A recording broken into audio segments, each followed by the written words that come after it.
1966, London. A floor trader at the stock exchange, one of the old guard, 23 years on the trading floor, notices something he has never seen before. It is not a crash, it is not a boom, it is a structural anomaly. Stocks that had moved in predictable bands for years, utilities, industrials, the steady blue chips that institutional money treated as furniture, begin shifting, not falling, shifting, moving out of the patterns they had occupied for a generation and reorganizing into new configurations. Portfolios that were built on the assumption that certain sectors rise while others fall, find both rising or both falling simultaneously.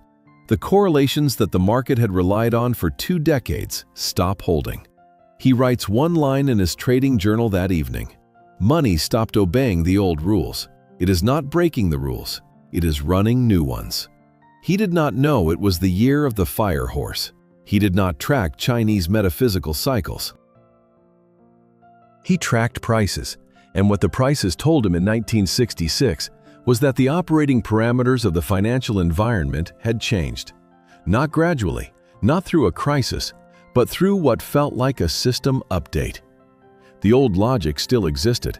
The old relationships between assets still technically held, but something underneath had shifted. The tempo, the speed of rebalancing, the compression of timelines. Decisions that used to unfold over quarters began resolving in weeks. Capital that used to move slowly between sectors began moving fast. And the people who made money that year were not the ones with the best analysis. They were the ones who recalibrated fastest. The ones who noticed the rules had changed and adapted before the old rules players understood what had happened. What happened in '66 was not a single event. It was a year-long restructuring. In January, the British pound came under pressure, a slow decline that would culminate in devaluation in '67, wiping out savings for millions who held sterling-denominated assets. By March, the stock market began what traders called the rotation. Capital leaving blue-chip industrials and flowing into consumer sectors, media companies, and the early technology firms. The rotation was not dramatic by the standards of a crash, but it was structural. The money did not disappear, it moved, and the direction of the move was invisible to anyone using the old map. A fund manager in the City of London, managing roughly £15 million, a significant portfolio for the era, later wrote that '66 was the year his models stopped working. Not because the inputs changed, because the weighting changed. The variables that used to matter most, industrial output, commodity prices, manufacturing indices, suddenly mattered less. The variables that had been noise, consumer sentiment, media reach, brand value, suddenly mattered more. His models were correct for a world that had just finished existing. 60 years before that, 1906, a different firehorse year. The San Francisco earthquake destroyed roughly 80% of the city and triggered one of the largest financial redistributions in American history. Insurance claims reshaped the global insurance industry. Lloyd's of London posted losses that forced a structural overhaul of underwriting practices that persisted for decades. Capital flows reversed.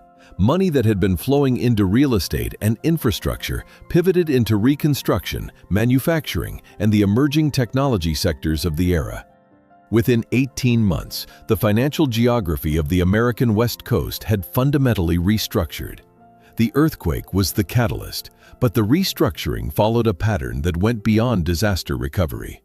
The same year, the Bank of England raised interest rates to attract gold reserves, triggering the credit contraction that rippled through global markets and contributed to the panic of 1907.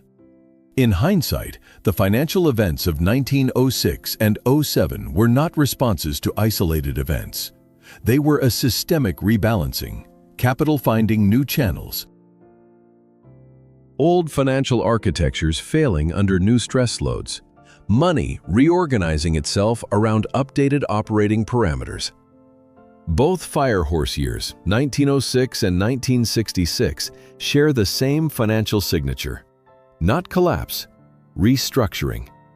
The difference between the two is critical and consistently misunderstood. A collapse is a loss of value. Wealth is destroyed, evaporated, defaulted. Headlines scream, everyone loses. A restructuring is a reallocation of value. Wealth moves from one configuration to another.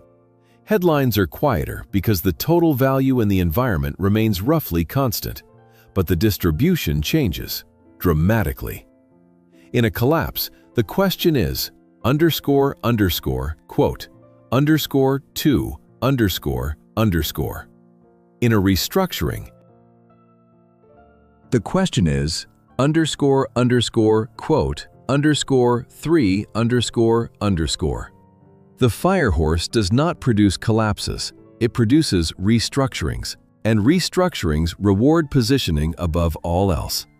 2026 is the next fire horse in the cycle, 60 years after 66, 120 years after 06. And this one carries an additional variable that neither of its predecessors had: 0 retrograde planets for 3 consecutive weeks in April. A clean transmission channel during the peak of fire horse acceleration.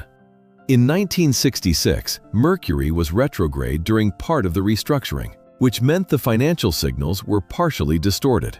Traders were operating on blurred data. In 2026, the financial signal transmits clean. Every rebalancing impulse, every reallocation pattern, every new operating parameter arrives at full fidelity. The compression is faster, the signal is sharper, and the window for adaptation is narrower. Here is what this means in practical terms. The fire horse does not create money problems. It exposes the financial architecture that was already misaligned, and it exposes it fast. Financial structures that were held together by inertia, by habit, by quote "for," lose their structural support when the operating parameters change. A salary that was adequate under the old parameters may suddenly feel insufficient, not because the numbers changed, but because the reference frame shifted. An investment that was performing well may begin underperforming, not because the asset deteriorated, but because capital is flowing towards something else. A business model that worked for years may suddenly encounter friction, not from competition, but from a change in the speed at which the market processes transactions, decisions, and opportunities. The fire horse year produces 3 specific financial patterns. They overlap, but are distinct. Each one requires a different response, and each one is already activating as of the first week of April. Pattern 1. Sudden offers that demand fast decisions. In a normal year, financial opportunities present themselves gradually. A lead develops over weeks. A negotiation unfolds over months. A deal moves through stages with time to evaluate each one. In a fire horse year, the timeline compresses. The lead appears and expects a response within days. The negotiation that would normally take 3 months presents itself as a 72-hour window. The deal arrives fully formed and requires a yes or no by Friday. This is not urgency manufactured by the other party. This is the fire horse compressing the natural timeline of financial transactions. The opportunity is real. The terms are genuine, but the pace is accelerated beyond what most people's decision-making architecture is designed to handle. The standard response, "Let me think about it," often results in the opportunity moving to someone who decided faster. Not better, faster. Because in a fire horse year, the first mover captures disproportionate value. The financial environment rewards speed of calibration, not depth of deliberation. Concrete examples of what Pattern 1 looks like in April 2026. A freelancer receives a project inquiry that is 3 times her normal scope, with a deadline to accept by end of week. A salaried professional gets an unsolicited recruiter message about a role that pays 60% more, with a first interview scheduled in 48 hours. A business owner is approached by a potential partner who has capital and wants to launch within 30 days. An investor sees an asset class shift that creates a brief entry window, visible for perhaps 2 weeks before the price adjusts. None of these are hypothetical. All of them are the types of financial events that Firehorse Acceleration produces. Real opportunities, compressed timelines, and a decision architecture that was built for months suddenly needing to operate in days. How to navigate this pattern? Pre-decide. This is the single most important financial strategy for April. Identify in advance the parameters that would make a financial opportunity worth taking. Not vague criteria, specific thresholds. What is the minimum income increase that would justify a career move? What is the maximum investment amount you can deploy without destabilizing existing commitments? What scope of project aligns with the architecture declared in March? What partnership terms are acceptable? Specific numbers, specific terms. Specific alignment with the architect's declaration. When the sudden offer arrives, and based on the pattern, it will arrive between now and the end of April, match it against the pre-decided parameters. If it fits, act. Within 24 hours if possible. The Firehorse does not penalize fast decisions. It penalizes unmade ones. If the offer does not fit, decline immediately. A clear no is better than an ambiguous maybe, because the maybe consumes bandwidth that the Firehorse needs for the next opportunity. The decision was already made before the offer appeared. The offer is just the trigger. Pre-decision eliminates the deliberation lag that the Firehorse punishes. Pattern 2. Closure of financial cycles that have been dragging for years. A debt that has been outstanding for 2 years suddenly resolves, either paid or written off. A business arrangement that has been __6__ for 18 months reaches its final settlement. A financial obligation that felt permanent. A lease, a retainer, a subscription, a recurring expense that nobody questioned suddenly becomes cancelable. An insurance claim that was in limbo gets processed. A tax situation that was ambiguous gets clarified. An investment that was illiquid becomes liquid without you initiating the change. This pattern is the Firehorse cleaning the financial registry. Old financial entries that have been sitting in an open state, consuming attention, creating ambient cognitive load, generating monthly charges that nobody consciously authorized but nobody explicitly stopped, get resolved. Not by the person, by the environment. The lessor sends a termination notice. The business partner proposes a final settlement. The subscription company changes its terms and triggers a reevaluation. The bank restructures the loan. The client who owed money for 14 months sends an unexpected transfer. The resolution feels external, as if someone else decided to close the file. But the timing is not random. The Firehorse accelerates the closure of financial dependencies that were scheduled for removal but had been held open by inertia. Inertia is the weakest force in the financial environment. In a normal year, it is strong enough to keep old arrangements running indefinitely. The monthly charge is small enough to ignore. The retainer is not painful enough to cancel. The debt is not urgent enough to chase. In a Firehorse year, inertia breaks. The small charges accumulate visibility. The retainer reveals its true cost. The debt resolves because the debtor also feels the acceleration and needs to clear their own registry. A woman in Amsterdam described this pattern precisely. She had been paying for a co-working membership she used roughly once a month. 45 euros.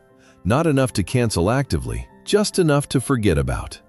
In the first week of April, the co-working space sent an email. They were restructuring their memberships. Her plan would be discontinued. She needed to either upgrade or cancel by April 12th. She canceled.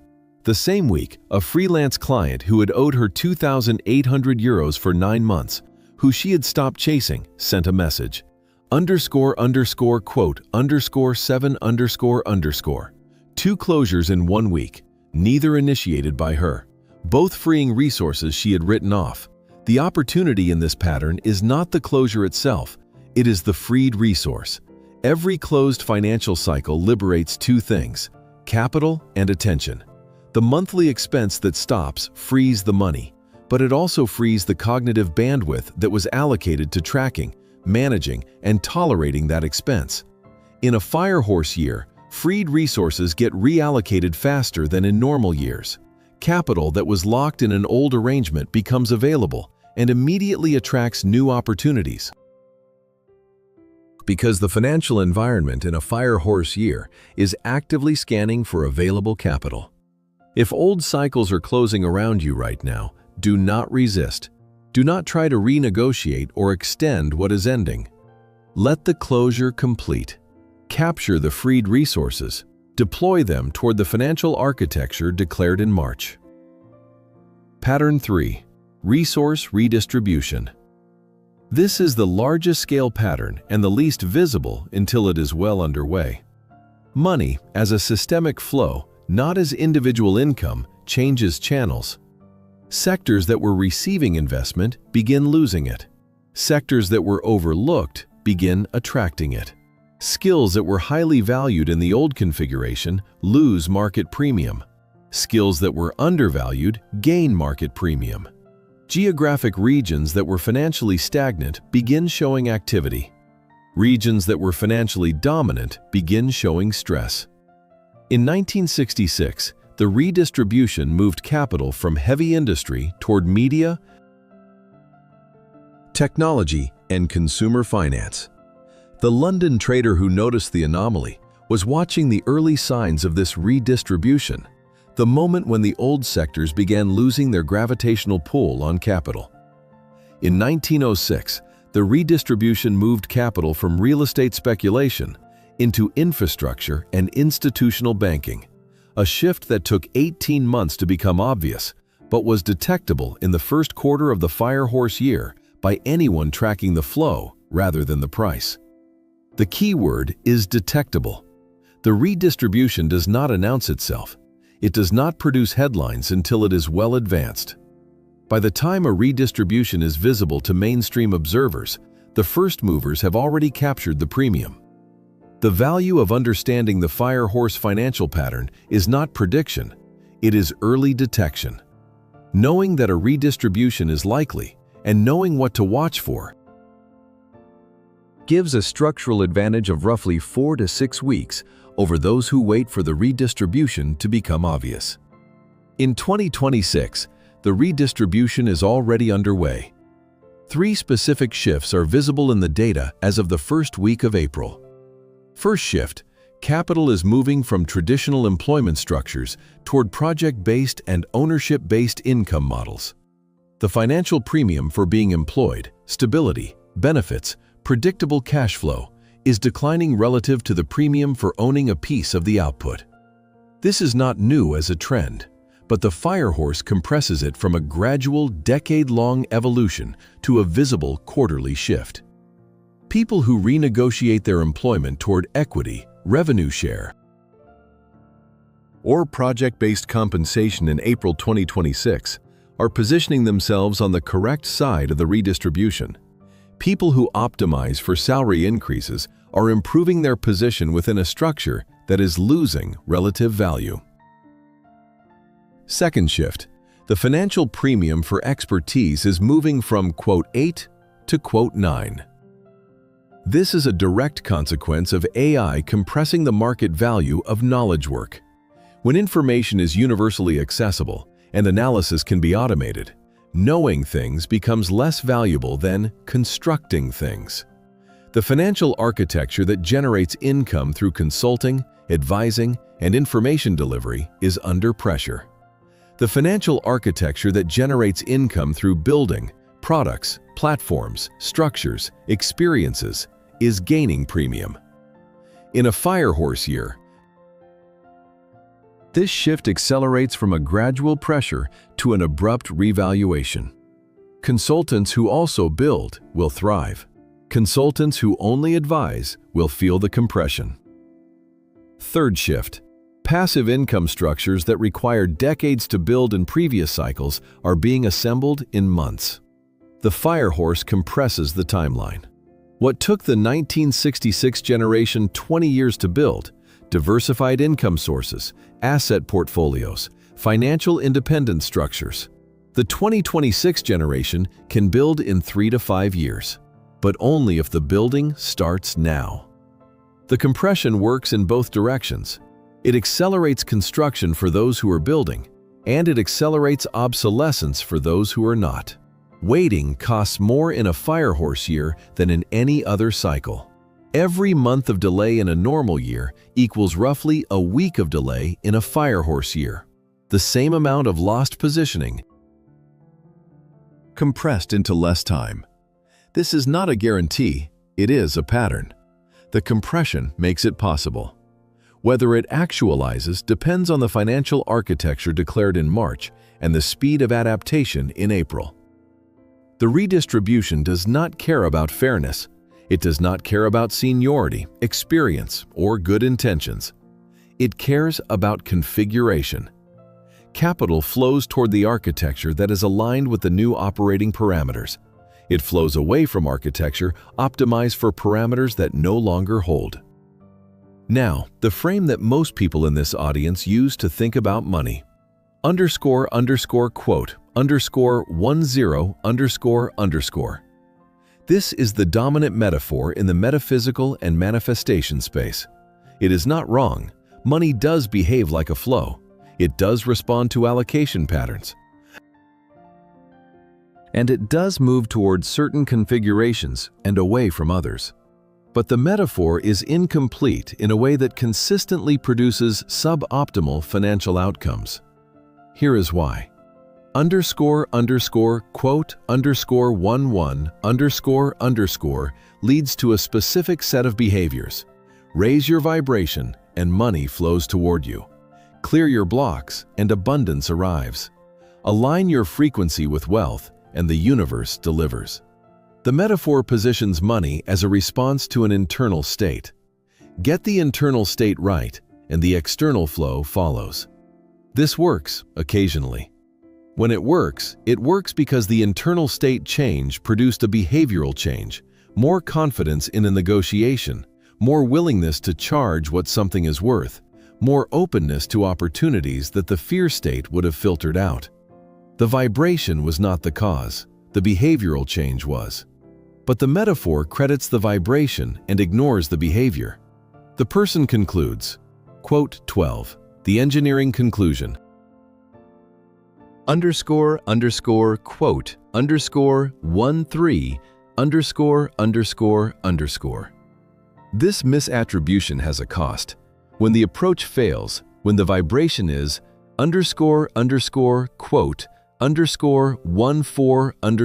__, but the money does not appear, the person has no diagnostic tool. The metaphor provides no mechanism for failure analysis. __quote _15 ___. This is unfalsifiable.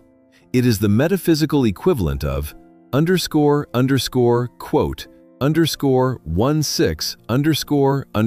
___. It produces guilt without insight, and it prevents the person from examining the actual structure, the pricing, the positioning, the revenue model, the asset allocation, the decision-making speed, where the real leverage exists. The engineering frame is different. Money is not energy. Money is a byproduct of correct configuration. It is the output of a structure, not the response to a feeling. A building does not appear because the architect feels good about the design. It appears because the design was translated into specifications. The specifications were translated into construction, and the construction was executed with materials, labor, and sequence. Money works the same way. It appears at the output end of a correctly configured structure. The structure has inputs, skills, assets, time, relationships, positioning. It has processing, decisions, negotiations, deployments, pricing. And it has outputs, revenue, returns, savings, capital gains. If the structure is correctly configured, money appears at the output. If it is not, no amount of vibrational alignment will compensate for the structural flaw. You cannot vibrate a building into existence, you build it. The practical difference between these two frames becomes most visible in a firehorse year. The __quote_17__ frame tells the person to raise their vibration and wait. The engineering frame tells the person to check the structure, identify the bottleneck, reconfigure, and execute fast. Because the firehorse rewards speed. One frame produces waiting, the other produces building. In a year where financial timelines are compressed and the clean channel transmits specifications at full fidelity, the buildable specification compiles into reality faster than at any other point in the cycle. The vibration does not compile, the specification does. The financial diagnostic. 3 questions, not abstract, specific. Answer each one with a concrete number, a concrete domain, or a concrete action. The purpose of the diagnostic is not reflection, it is targeting. The firehorse rewards targeted action. It punishes diffuse intention. The diagnostic converts diffuse financial awareness into a target the acceleration can hit. Question 1. What financial decision has been hanging unresolved for 3 months or more? Not a vague sense that, quote, 18, a specific decision. Raise prices, renegotiate a contract, exit a position, start a revenue stream, close a drain, ask for the raise, change the billing structure, sell the asset, buy the asset. The decision exists. It formed months ago. The retrograde may have delayed its transmission. Inertia may have kept it in the pending folder. Fear may have labeled it __quote_19___. But the decision is formed. Name it now. Execute it this week. The firehorse rewards the first mover, and the clean channel, 0 retrogrades, means the execution will transmit at full fidelity for the first time since January. If you cannot identify a single financial decision, if the response is __quote_20___, pick the one that creates the most freed resource upon completion, not the biggest decision, the one that, once resolved, frees the most capital, attention, or bandwidth for the next decision. In a compressed timeline, sequence matters. The first closure funds the second funds the third. The order of operations is not arbitrary. Question 2. Where is money leaking? Not the big obvious expenses. The rent, the insurance, the car payment, those are visible and managed. The leaks. The subscriptions nobody uses but nobody cancels. The retainer that delivered value 2 years ago and delivers diminishing returns now, but continues because canceling feels confrontational. The recurring charge that was justified when it was set up and no longer serves any identifiable purpose in the current architecture. The investment that has been flat for 3 years but stays in the portfolio because selling feels like admitting a wrong decision. The financial arrangement that continues through inertia rather than intention. Add them up, not one at a time. All at once. The total number is usually shocking. $40 to $200 a month in leaks is typical. Over a firehorse year, that is $500 to $2,400 of capital freed. But more importantly, it is the cognitive bandwidth freed from tracking, tolerating, and justifying expenses that serve nothing. The firehorse is already closing old cycles. Pattern 2. Identify the leaks before the firehorse identifies them for you. Closing voluntarily, with precision, directs the freed resource toward the declared architecture. Having them closed by external force, canceled card, changed terms, expired contract, frees the resource but directs it nowhere.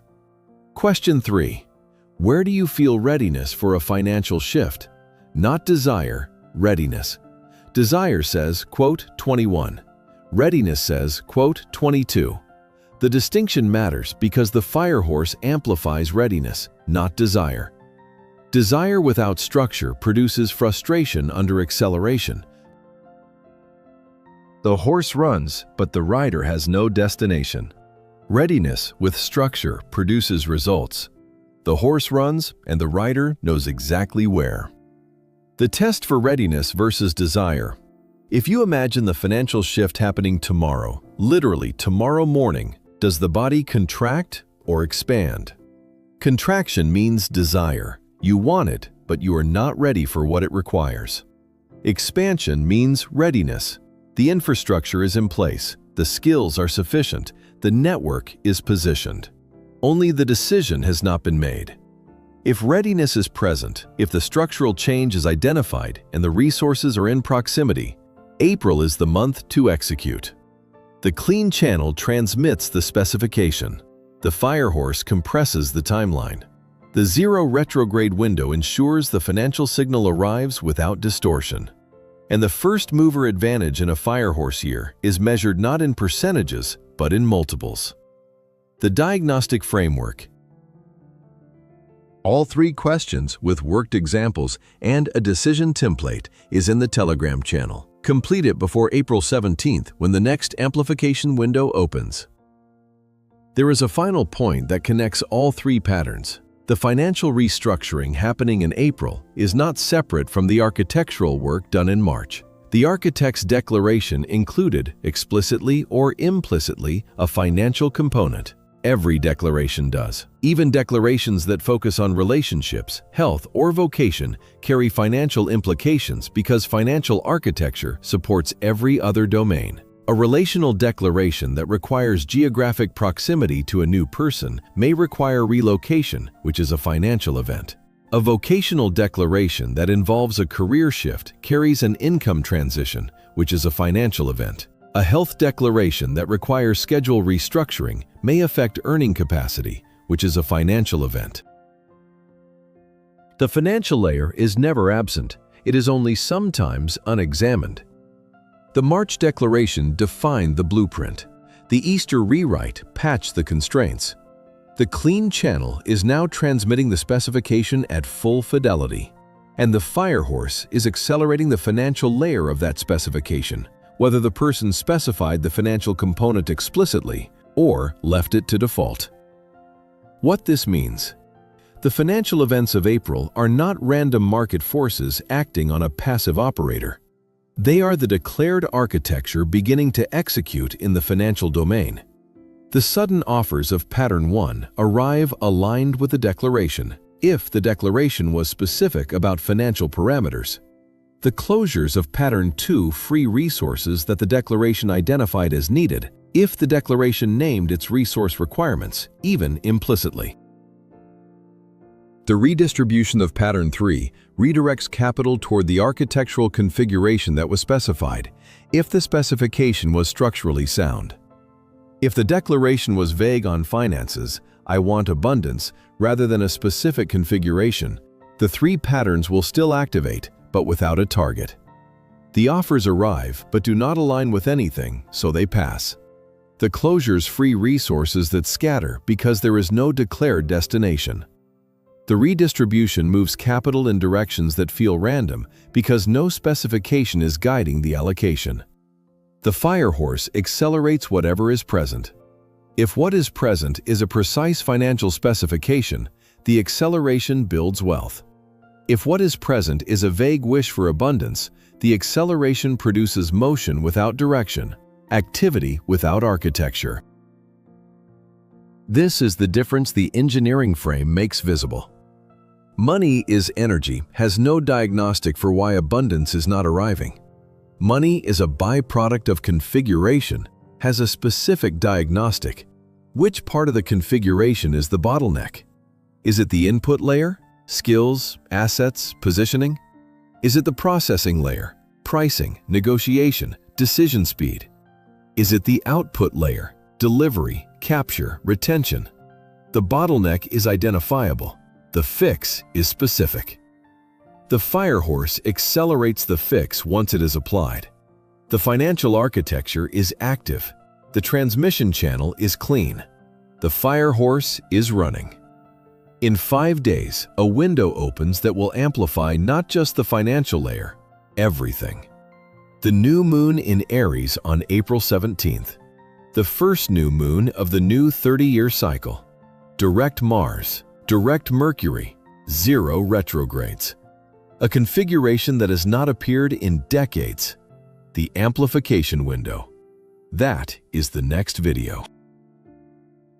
Your financial architecture is transmitting. Now it gets amplified.